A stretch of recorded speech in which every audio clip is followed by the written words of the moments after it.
I of truth और मैं हूं आपके साथ अनु जैन रोहतगी और आज हमारे साथ हैं जेडीयू के वरिष्ठ नेता केसी त्यागी जी। त्यागी जी, आपको बहुत बहुत स्वागत है हमारे चैनल में।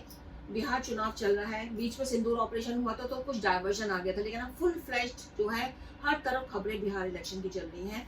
और बिहार को लेकर सर एक बात जो चर्चाओं में है, मानी भी जा रही है कि इस बार बिहार का इलेक्शन चाहे वो जेडीयू हो चाहे वो बीजेपी हो, उसके लिए थोड़ा टफ रहेगा। टफ इसलिए रहेगा कि राहुल गांधी पूरा दिमाग लगा रहे हैं और कहा जा रहा है कि पहली बार ऐसा हुआ कि राहुल गांधी ने किसी राज्य का इतना दौरा किया हो चुनाव से पहले। बहुत सीरियस है इसको लेकर और तमाम चीजें। लेकिन पहले हम कांग्रेस की बात करते हैं कि कांग्रेस बहुत ज्यादा एक्टिव है। किस तरह से आपको लगता है कि आपको ये इलेक्शन कड़ा टक्कर देगी? नहीं, राहुल गांधी जी की सभाओं से, उनकी उपस्थिति से बिहार के चुनाव पे कोई फर्क नहीं पड़ेगा। इससे पहले वो हरियाणा में भी, राजस्थान में भी, मध्य प्रदेश में भी, गुजरात में भी, महाराष्ट्र में भी काफी दौरे करके काफी प्रयास कर चुके हैं। और बिहार यूं भी उनके लिए एक अनजानी पृष्ठभूमि है, जहां सामाजिक न्याय का आंदोलन बहुत लंबे समय से चला है। डॉक्टर अंबेडकर के बाद उसको कर्पूरी ठाकुर ने संभाला और आजकल नीतीश कुमार उसका नेतृत्व कर रहे हैं। वहां पर जो पिछड़े हैं, अति पिछड़े हैं, दलित हैं, महादलित हैं, उनका जिस तरह से सोशली और एजुकेशनली एम्पावरमेंट हुआ है, जी जी, उसके बाद हम उसको इलेक्शन के बजाय बिहार में नीतीश कुमार का सिलेक्शन मानते हैं। सर आपने यहाँ पे एग्जांपल्स दिए हैं, हरियाणा का दिया है, महाराष्ट्र का दिया और तमाम से, लेकिन जब बिहार की बात आती है तो ये एक चर्चा बिल्कुल चल रही है, सॉलिड चर्चा चल रही है कि राहुल गांधी बहुत ज्यादा दौरे कर रहे हैं बिहार के और माने ना माने उनकी सभाओं में भीड़ जुटती भी है और जिस तरह से लोग उनके साथ जुट भी रहे हैं और वो इस तरह की बातें भी करते हैं कि अट्रैक्शन बनो, मीडिया की सुर्खी बने। तो कहीं ना कहीं आपको लगता नहीं कि थोड़ा सा इस बार कांग्रेस नहीं, हमें जरा सा भी नहीं लगता कि कांग्रेस उसकी वजह ये है कि किन वर्गों को, वहां का पूरा समाज जो है वो ऑलरेडी पोलराइज्ड है। जी, one section led by Lalu Prasad Yadav, the another is led by NDA and NDA led by Nitish Kumar in Delhi and led by Modi, Sri Narendra Modi in Delhi and he is in Bihar। जिन वर्गों को वो संबोधित कर रहे हैं वो वर्ग मजबूती के साथ एनडीए को नीतीश कुमार के नेतृत्व में जुड़े। मंडल कमीशन की सबसे फर्टाइल लैंड बिहार, जिसका श्रेय सिर्फ और सिर्फ कर्पूरी ठाकुर को जाता है, जिन्होंने 1978 में पहली बार आरक्षण के अंदर आरक्षण, महिलाओं का आरक्षण, इकोनॉमिकली वीकर सेक्शन का आरक्षण और आरक्षण का कोटा अति पिछड़ों के लिए तय किया। दूसरा, नीतीश कुमार में सत्ता में आने के बाद नगर पालिका, नगर निगम और पंचायतों को मैं आपसे ही पूछना चाहता हूँ, 50% का आरक्षण बिहार में किसी दूसरे सूबे का नाम बताए, नेम वन से तो आपको लगता है एक। दूसरा, जो अति पिछड़ी जाति है, जिनकी संख्या 30% से भी अधिक है, जो मंडल कमीशन में भी आई और अब हमारी जातिगत सर्वे में भी आई, उनके लिए भी 33% का आरक्षण नीतीश कुमार ने किया है, चाहे नगर निगम हो, चाहे नगर पालिका हो, नगर पंचायत। चलिए सर, मान लिया आपकी बात, मान लिया आप कहते हैं कि आपको कोई खतरा नहीं है कांग्रेस की जेडीयू पे, लेकिन अगर अब हम बात करें कि चलिए आपको कांग्रेस से खतरा नहीं है, आपको आरजेडी से भी खतरा नहीं है, लालू यादव की पार्टी से भी खतरा नहीं, लेकिन जिस तरह के सिनेरियो आपके अपने गठबंधन में बन रहे हैं, जिस तरह से चिराग पासवान का जो मुद्दा है हाल ही में बहुत ज्यादा गर्म हो गया और जिस तरह की सीटों की दावेदारी वो कह रहे हैं, वो आपको लगता है कहीं ना कहीं प्रॉब्लम क्रिएट करेगा? देखिए, एज ए पॉलिटिकल एक्टिविस्ट मुझे 50 साल का अनुभव है। चुनाव से पहले सभी पॉलिटिकल पार्टी, सभी जातीय समूह अपनी अपनी हिस्सेदारी चाहते हैं। क्या कांग्रेस पार्टी पहले से बढ़ी हुई सीटें बिहार में नहीं चाह रही? बिल्कुल चाह रही है। क्या साहनी ने 40 सीटों के लिए नहीं किया है? क्या वाम दल ने क्या उन्होंने 45 सीटों पर तैयारी शुरू नहीं कर दी? क्या आरजेडी का ये कहना नहीं है कि हम कांग्रेस की सीटें इस बार घटाएंगे? इसी प्रकार की मांग हमारे यहाँ नंबर 2, पिछली बारी लड़े थे श्री चिराग पासवान, नतीजा अच्छा नहीं हुआ, उनको भी नुकसान हुआ। अब वो केंद्र सरकार में मंत्री हैं और उन्होंने लंबी वार्ता के बाद आके कहा कि नीतीश कुमार अगले मुख्यमंत्री होंगे या सीएम की कोई वैकेंसी नहीं। लेकिन उसके बाद सर उन्होंने ये हलचल उसके बाद शुरू करी और वो कह रहे हैं कि वो 9 सीटों पर दावेदारी चाहते हैं जिसमें वो विधानसभा चुनाव में दूसरे नंबर पे आए थे और वो सीटें शायद जेडीयू। उनको क्लेम करने के सब अधिकार हैं जी। हम सब लोग बैठेंगे, जैसे आप आश्वस्त हो कि इंडिया गठबंधन अपनी समस्या हल कर लेगी, ऐसी हमारे बारे में मानिए कि वो अपनी समस्या हल कर लेगी। तो आपको लगता है कि चिराग पासवान आपके लिए कोई खतरा कोई नहीं खतरा है? नहीं, अब बात आते न हैं चिराग पासवान है, न हम हैं, मांझी जी की पार्टी और न कुशवाहा जी। क्योंकि मांझी जी और चिराग पासवान में भी कुछ बहुत अनबन पिछले दिनों देखने को मिला वो कॉन्ट्राडिक्शन सभी समूह हो जाता है, तो आप पार्ट और पार्सल मानते हैं वो राजनीति में। सर चलिए आपको किसी की खतरा नहीं है, लेकिन अब खुद हम नीतीश कुमार जी के पास आते हैं। उनकी जो रेपुटेशन है और जिसके बारे में बात की जाती है, क्या वापस बिहार की जनता एक बार वो अपना जो विश्वास है नीतीश कुमार वो वापस स्थापित करने में कामयाब हो गए हैं? आपको क्या लगता है? क्योंकि चर्चाएं बिल्कुल है कि नहीं, नीतीश कुमार चर्चाएं जो हैं वो हमारे विरोधियों की फैलाई हुई हैं। क्या उन पर पिछले 25 वर्षों में 30 वर्षों में सरकार में रहते हुए एक पैसे के भ्रष्टाचार का आरोप है? क्या उन पर कुछ खास जाति या कुछ खास समूह को ज्यादा हिस्सेदारी देने का आरोप है? बिल्कुल क्या ठीक कह रही उनको हैं अपने सर। परिवार को आगे बढ़ाने का आरोप सर है? अब तो आगे बढ़ा रहे हैं, बेटे को ला रहे हैं निशांत को उनका कोई राजनीति आपने में। वक्तव्य देखा आज तक? नहीं वो नहीं देखा, बट नहीं, आ नीतीश गए कुमार हैं उनके बेटे politics किसी में। पार्टी के मेंबर बने क्या? लेकिन आगे आ रहे हैं आ गए, politics में। कैसे आ रहे हैं? आप ही लोग आगे लाते हैं। अच्छा, मुंह के सामने ले जा करके माइक खड़ा कर दोगे, आपकी क्या राय, वो कह देंगे मेरे पिताजी रहनी चाहिए। वो आपको ये लगता है इतना तक ही नहीं, सीमित बिल्कुल है? कोई बढ़ावा इससे नहीं। बढ़ावे ज्यादा का मतलब है सरकार में या पार्टी में कोई पद दें, बात है। जैसे श्रीमती सोनिया गांधी ने दिया हुआ है, जैसे श्री लालू प्रसाद यादव ने दिया हुआ है। जी जी तो बिल्कुल। Please don't equate. ठीक है सर, अब हम फिर दोबारा नीतीश कुमार के बारे में आते हैं। ठीक है, आप कह रहे हैं कि जनता का विश्वास है और जो बार बार वो पार्टी बदलते हैं, ठीक है, ये बात अच्छी है। सब जानते हैं नीतीश कुमार की जो छवि है बहुत ज्यादा ईमानदार छवि है, लेकिन उसके बावजूद भी जनता तो सोचती है ना कि बहुत ही ज्यादा अपॉर्चुनिस्टिक है, जहाँ मौका मिलता है वहीं चले जाते हैं क्योंकि उनको मुख्यमंत्री बनना है। पिछले जो इतिहास है उसको मैं नहीं जिक्र करना चाहता, लेकिन जी। बुनियादी तौर पर नीतीश कुमार गैर कांग्रेसी राजनीति का हिस्सा रहे।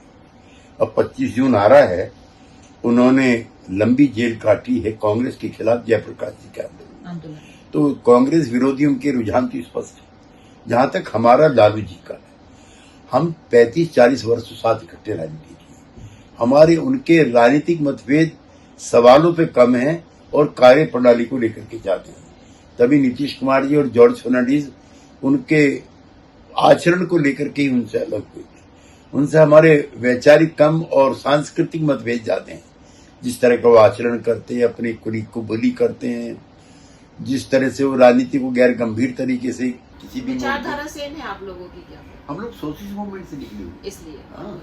आपको लगता है। चलिए, आपको लगता है कि ये अब एक और बात जो बहुत ज्यादा चर्चाओं में है और कहते हैं उनके स्वास्थ्य को लेकर, नीतीश कुमार के स्वास्थ्य को लेकर बहुत ज्यादा चर्चाएं होती हैं और वो दिखता भी है उनका कई बार स्वास्थ्य सर। सोनिया जी से और लालू जी से बेहतर। अच्छा, तो आपको लगता है एज ए सीएम अगर आप चुनाव जीतते हैं तो नीतीश कुमार कैरी ऑन करेंगे? ये तो अपने मैं स्वास्थ्य- नहीं, ये तो प्रधानमंत्री कह चुके हैं, गृह मंत्री कह चुके हैं, नड्डा जी कह चुके हैं, जो हमारे सबसे मजबूत नहीं सर, पार्टनर। मैं बनाने की बात नहीं करी, मैं उनके स्वास्थ्य को लेकर बात कर रही हूँ। जिस तरह का उनका उनका स्वास्थ्य चल रहा बिल्कुल है। ठीक है। कोई भी फैसला उन्होंने अब तक ऐसा लिया हो, आप ही बताएं, जिससे समाज की किसी तबके का नुकसान हो।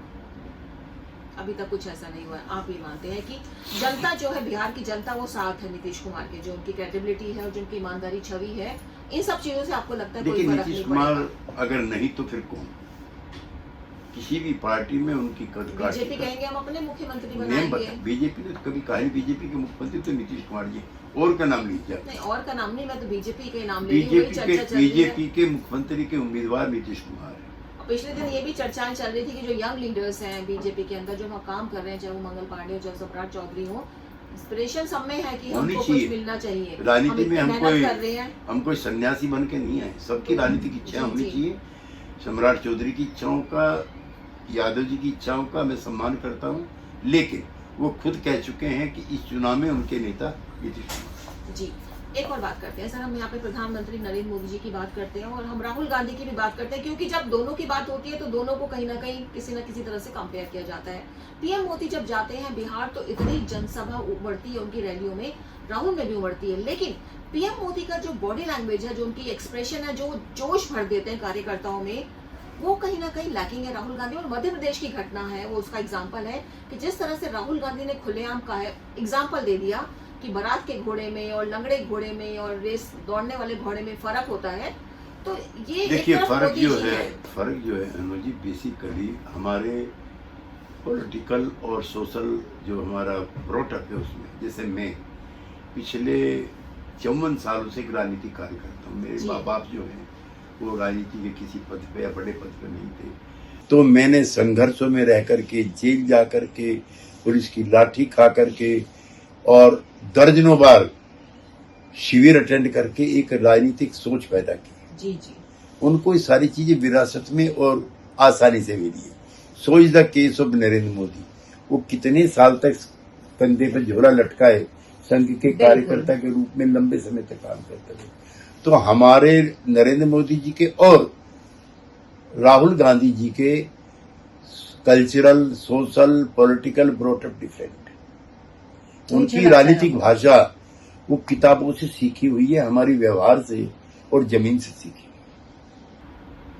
तो ये सर असर तो पड़ता होगा मोराल पे, जब इस तरह की लैंग्वेज कोई बड़ा लीडर अपने कार्यकर्ताओं में और नेताओं के लिए यूज करता है। नहीं, मैंने बताया कि all my respect for Rahul Gandhi, उनको अभी बहुत कुछ सीखना है और उनको एक सिस्टमेटिक पॉलिटिकल वर्कर जैसे नरेंद्र मोदी जी हैं, नीतीश कुमार जी हैं, और भी लोग हैं, खाली दो ही नहीं है। जी जी, तो हम लोग प्रोसेस से भी एमर्ज करके सीखते हैं। उनकी उस तरह की कोई विपक्ष में भी है, नेता प्रतिपक्ष में जितनी सिक्योरिटी पहले थी उतनी अब है, जिस कोठी बंगले में पहले थे उसी में अब है। तो उन पे प्रधानमंत्री रहे न रहे कोई फर्क नहीं पड़ता। हम जिस दिन नहीं रहते हैं उस दिन कार, कोठी, बंगला सब हमारे सुख सुविधा छीन जाते हैं। जी सर, अब बिहार की बात कर रहे हैं तो इलेक्शन है तो डेफिनेटली हर किसी की निगाहें इस समय बिहार में, क्योंकि कहा जाता है कि बिहार विधानसभा बहुत इंपॉर्टेंट होता है, क्योंकि अगर बिहार में जीत मिलती है तो कहीं ना कहीं रास्ते मिलते हैं लोकसभा में ज्यादा जीत या कुर्सी हासिल करने के लिए। प्रशांत किशोर एक नई पार्टी बनकर उभरे हैं, चाहे वो जीते नहीं है सर, लेकिन उनका वोट प्रतिशत वहाँ पे बड़ा है। मतलब जो इलेक्शंस हुए हैं हो सकता है उनको कोई सीट नहीं मिली हो, लेकिन जो उनकी पॉपुलैरिटी है वो बढ़ी है। और इसके साथ कई और पार्टी हैं, शायद वो आईपीएस भी, कुछ कोई आईएएस भी खड़े हो रहे हैं।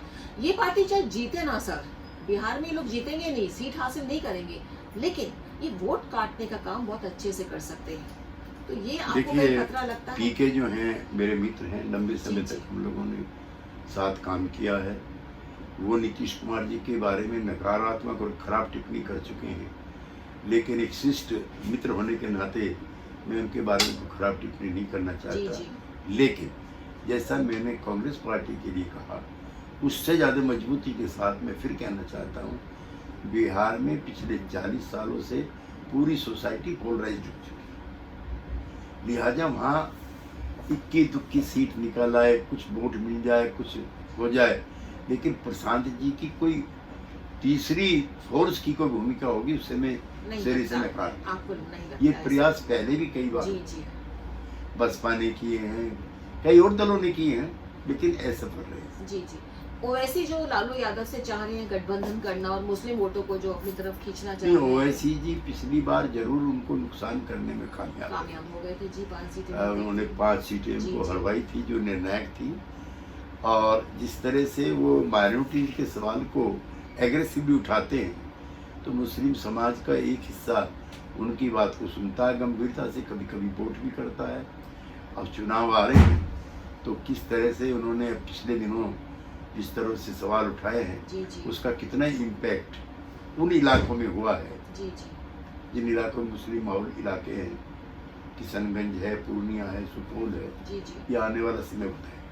लेकिन जैसा मैंने कांग्रेस पार्टी के लिए कहा, उससे ज्यादा मजबूती के साथ मैं फिर कहना चाहता हूँ, बिहार में पिछले 40 सालों से पूरी सोसाइटी पोलराइज्ड हो चुकी है। लिहाजा वहाँ इक्की दुक्की सीट निकल आए, कुछ वोट मिल जाए, कुछ हो जाए, लेकिन प्रशांत जी की कोई तीसरी फोर्स की कोई भूमिका होगी उससे मैं नहीं सिरे से लगता। नकार। आपको नहीं लगता ये ऐसा? प्रयास पहले भी कई बार जी जी बसपा ने किए हैं, कई और दलों ने किए हैं, लेकिन असफल रहे। जी जी। अब बात फिर से करते हैं सर, आपको लगता है क्योंकि मुस्लिम, ये तो माना जा रहा है कि मुस्लिम वोट है जो बीजेपी को नहीं मिलते, लेकिन हाँ जेडीयू को जरूर मिलते हैं मुस्लिम वोट, लेकिन जब से वक्फ वोट कानून ये आ गया है ये सामने, उसके बाद आपको लगता है कि जो आपके अपने वोट है मुस्लिम वोट वो कटेंगे इस बार? देखिए, ऐसा है कि नीतीश कुमार, जनता दल यू या समता, इन्होंने कांग्रेस पार्टी पर अल्पसंख्यकों की अनदेखी करने का, उनके हितों पर कुठाराघात करने का जो लड़ाई लड़ी है पिछले 50 वर्षों में, जी जी उसी वजह से वो कांग्रेस से एलिनेट हुए थे माइनॉरिटी। और वीपी सिंह के नेतृत्व में जब जनता दल बना था वो हम लोगों के साथ आए। फिर बंटवारे के बाद उनका एक बड़ा हिस्सा लालू जी के साथ गया, लेकिन जो नॉन परफॉर्मेंस या अगली परफॉर्मेंस थी लालू सरकार की, उससे भी वो दुखी हुए। बिहार सरकार का मैं चाहता हूं कि आप एक कारनामा बताएं जो एंटी माइनॉरिटी रहा, इवन एनडीए में होते हुए आर्टिकल 370 पर भी हमने वाकआउट। जी बिल्कुल, आपने यूनिफॉर्म सिविल कोड को लेकर के भी हमारा मानना था और है कि नाजुक सवाल है, इसमें सारे स्टेक होल्डर्स को साथ रख करके बात की चीज करनी चाहिए। और नीतीश कुमार जी की चिट्ठी है यूसीसी चेयर में।